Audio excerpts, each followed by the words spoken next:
Hello guys. तो आज हम डिस्कस करेंगे Q3 FY26 con call of Manappuram finance.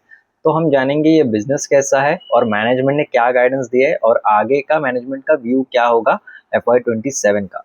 So if you talk about Manappuram Finance, they are a NBC NBFC और उनका business 70% is coming from gold loans, मतलब 70% gold loan से आता है और बाकी का जो है माइक्रो फाइनेंस, व्हीकल लोन या फिर अफोर्डेबल हाउसिंग फाइनेंस है उससे आता है। सो मैनेजमेंट ने ये वाले क्वार्टर में बताया है कि जीडीपी ग्रोथ अच्छा है 7.2 बिकॉज जीएसटी कलेक्शंस, उनका व्हीकल सेल्स भी अच्छा है जीडीपी में, इकोनॉमी में। तो दैट्स व्हाट प्लेइंग। और आगे जाके उन्होंने बोला है कि फाइनेंशियल इंक्लूजन्स भी अच्छा है, मतलब जो भी मिडिल क्लास है या फिर पुअर पीपल्स है विलेजेस के अराउंड, उनको लोन का अवेलेबिलिटी हो रहा है, उनमें लोन का जो भी यूसेस है वो बढ़ रहा है। तो what it creating demand for the NBFC players compared to bigger banks, because bigger banks ज़्यादातर विलेज में टायर 3 या फिर टायर 2 सिटीज में जाते नहीं है। So that's what creating a demand for them. And Q3 का उन्होंने ओवरऑल परफॉर्मेंस बताया कि AUM of total consolidated AUM is 52,125 crore, 13% का क्वार्टर एंड क्वार्टर एंड 17% का ईयर ऑन ईयर ग्रोथ आया है। तो ज्यादातर ग्रोथ आया है गोल्ड लोन से, उनका गोल्ड, क्योंकि गोल्ड में लोन्स का, गोल्ड का प्राइजेस भी इंक्रीज हुआ है which is creating a good demand for them. Second is their gold loan business का ईएम इज अराउंड 38,754। इसमें 23% का क्वार्टर एंड क्वार्टर एंड 58% का ईयर ऑन ईयर का आया है। अब ये क्यों हुआ है? बेसिकली गोल्ड प्राइजेस इंक्रीज हुआ है, कस्टमर का डिमांड अच्छा है एंड एक शिफ्ट आया है लोअर टिकट साइज से हायर टिकट साइज के बीच में। एग्जांपल देते हैं कि पहले अगर 50,000 गोल्ड प्राइस था तो व्हाट दे वर डूइंग, वो 50 या 60% गोल्ड लोन देते थे टोटल गोल्ड वैल्यू का। सो फिर 50,000 का गोल्ड है तो what they will give 25 to 30K के around they will give loans. अभी वो 50,000 का 1 लाख तक गोल्ड का प्राइस हो गया है, मतलब उसका 60% देना पड़ेगा, मतलब 60,000 का उनको लोन देना पड़ेगा। तो गोल्ड का प्राइस तो बढ़ गया है तो उनका रिस्क तो ऑलरेडी डाइवर्टेड हो गया है, क्योंकि उनका लोन ट्रांजेक्शन वैल्यू होता है अराउंड 50-60%। तो बाकी का वो अगर नहीं भी पे हुआ तो उनको वहां से रिकवरी हो जाएगा। तो that's what called a secured gold loan. तो कस्टमर काउंट बस 1% से ही इंक्रीज हुआ है, बट एज वी नो कि लोन का जो भी अमाउंट है वो रैपिडली इंक्रीज हुआ है बिगर लोन्स के तरफ। सो ये वाले क्वार्टर में गोल्ड का टनेज था 58.9 टन, प्रीवियस क्वार्टर में 57 टन था, थोड़ा सा ही ग्रोथ आया। सो वी आर अंडरस्टैंडिंग कि customers are not over leveraging. और इनका latest transaction value, loan transaction value is around 57 to 60%, मतलब अगर 1 लाख का गोल्ड ले रहे, डिपॉजिट कर रहे खुद की तरफ, तो बस वो 60,000 का ही लोन देंगे। पैट में अभी क्या हो गया है, पैट Q3 का है 239 करोड़, क्वार्टर एंड क्वार्टर पे 9.8% का increase, but year on year पे -14.3% है, मतलब यहाँ पर पैट यहाँ पर रेड्यूस हो गया है। अभी रीजन क्या है?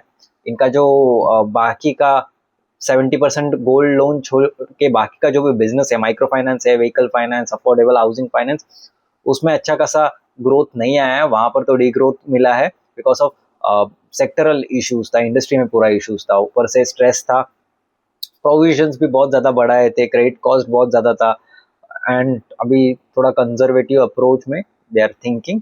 पर देखते हैं आगे का कैसा है। स्टैंड अलोन बेसिस पे बस कोर मनप्पुरम का एम है 44,209 करोड़। इसमें क्या आता है? Vehicle finance, affordable housing finance, MSME and gold loan, ये मिला के 44,000 करोड़ का हो जाता है। इसमें 16% का क्वार्टर एंड क्वार्टर एंड 36% का ईयर ऑन ईयर ग्रोथ है। पैट है 381 करोड़ एंड 9 मंथ्स का पैट इज 1149 करोड़। तो प्रॉफिटेबिलिटी तो यहाँ पर अच्छा है। बट आशीर्वाद जो इनका माइक्रो फाइनेंस का बिजनेस है, सब्सिडरी बिजनेस है, वहां पर बहुत ज्यादा AUM में डिक्रीज आया है। Like AUM is around 6,091 crore और इसमें ईयर ऑन ईयर बेसिस पे 39% का डिक्रीज आया है। और Q3 में लॉसेस है 156 करोड़ का, बट Q2 में 168 था, तो Q2 के कंपैरिजन में ये वाला अच्छा है। अभी इसमें क्या हो रहा है, बहुत सारे अलग अलग माइक्रो फाइनेंस प्लेयर्स भी है, क्रेडिट एक्सिस है, अरमान है, उन्होंने स्ट्रिक्ट एक्शंस लिए, अंडरराइटिंग में इम्प्रूवमेंट किया। अभी नाउ वो प्रॉफिटेबिलिटी है, इतना ज़्यादा इश्यू होने के बाद भी वो प्रॉफिटेबिलिटी है, मतलब कुछ तो डिफरेंट कर रहे हैं वो ये वाले कंपनी से। बट ये वाले कंपनी का I think they are very neglecting their other businesses compared to their gold loan businesses, so that's why इनको बहुत ज़्यादा इश्यूज हुआ है। NPA, net NPA is around 1.8, ये तो बोल रही है ठीक है, बट मुझे तो हमेशा लाइक 1 से कम ही एनपीए हो तो अच्छा है, तो it's good. And new book जो भी है उसका कलेक्शन एफिशिएंसी 99.8 है, अभी ये 1/3 है जो भी टोटल बुक है उसका माइक्रो फाइनेंस का। ओल्ड बुक भी इम्प्रूव हो रहा है। अभी सब कॉन कॉल में सब मैनेजमेंट यही बोलते हैं अलग अलग कंपनीज की worst cycle is now getting almost over, and FY27 से we can see much better compared to previous year। Gold loan, non gold business इनका पूरा उस पर बहुत ज़्यादा इश्यूज दिखने में आ गया, उसका पूरा बम्बू लग गया, ऐसा पूरा हो गया। सो इफ़ वी सी कि जीएनपीए उसमें व्हीकल फाइनेंस में 14%, एनएनपीए एमएसएमई में 6% और हाउसिंग में 5%। हाउसिंग में इतना कैसे एनपी आ रहा है? अदरवाइज वो बहुत ज़्यादा केयरलेस हो कि किसी को भी लोन दे रहे विदाउट चेकिंग एनीथिंग, तो दैट्स वाई इतना आ रहा है। What they are doing now, they have pause their growth, tightened their underwritings और एग्जिट कर लिया है रिस्की जो भी ज्योग्राफीज थे, ये अब भी कर रहे, वो पहले ही करना चाहिए था। और कलेक्शंस एंड क्लीन अप करेंगे। दे आर थिंकिंग कि Q1 FY26 से फिर से यहाँ पर इम्प्रूवमेंट आ जाए। इनके जो सीईओ है दीपक रेड्डी ने, उन्होंने 6 पॉइंट ऑफ ट्रांसफॉर्मेशन प्लान बताया है। उसमें क्या है, गोल्ड लोन का बिजनेस एक्सेलरेट करने का सोचा है।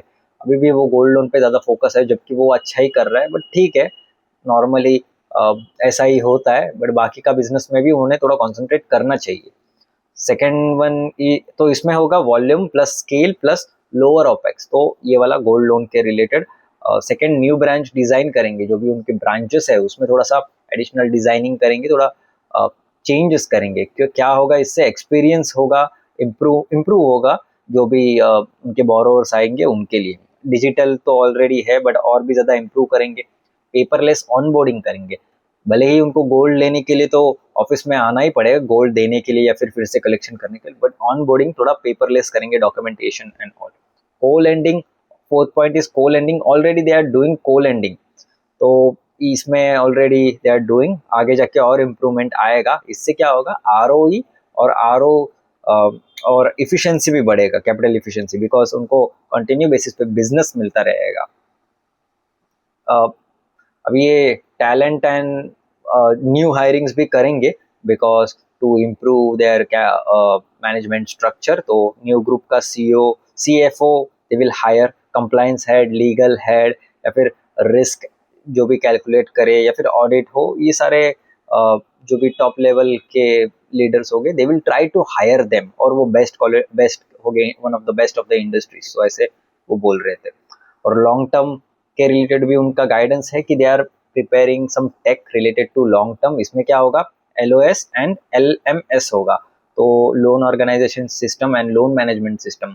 लोन लेने से पहले क्या क्या चेकिंग होता है, क्रेडिट एक्सेस, क्रेडिट असेसमेंट, ये सारा का डिटेल्स होगा, बैकग्राउंड चेक, कुछ डिफॉल्ट किया है क्या नहीं। उसके बाद लोन लेने के बाद रेगुलरली EMI का कैलकुलेशंस, इंटरेस्ट रेट का कैलकुलेशंस, ये सारा टेक करेगा। ये अगले 10 साल के लिए काम करेगा, ऐसा वो बोल रहे थे।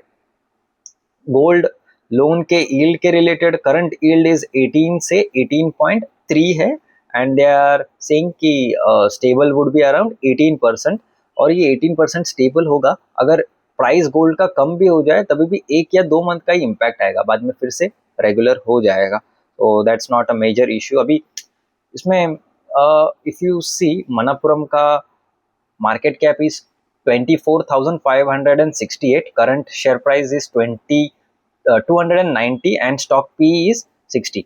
तो 60 देख के किसी को लग सकता है कि ये बहुत ओवर वैल्यू है, बट व्हाट आई थिंक कि ये इतना ज़्यादा ओवर वैल्यू नहीं है, क्योंकि इसको हम देखेंगे ROA के पर्सपेक्टिव से। NBFC को ROA के पर्सपेक्टिव से देखना चाहिए, क्योंकि उनका एसेट से कंपैरिजन में रिटर्न्स कितना आ रहा है। Currently it's around 2.5, and management ने गाइडेंस दिया कि 4.5 तक जाएगा, मतलब यहाँ से डबल होने का चांसेस है। और ये कभी होगा, ये होगा H2 FY27 में, मतलब अगले साल में हो जाएगा ऐसा दे आर सेइंग। अभी ये क्यों होगा? हायर पर ब्रांच एएम होगा, स्टेबल यील्ड्स होगा, क्रेडिट कॉस्ट कम होगा और ऑपरेटिंग लेवरेज प्ले होगा। मतलब जब जब ये बाकी के जो भी बिजनेस है वो भी स्टेबलाइज होंगे, ऑपरेटिंग लेवरेज प्ले होगा, फिक्स्ड कॉस्ट स्टेबल हो जाएगा।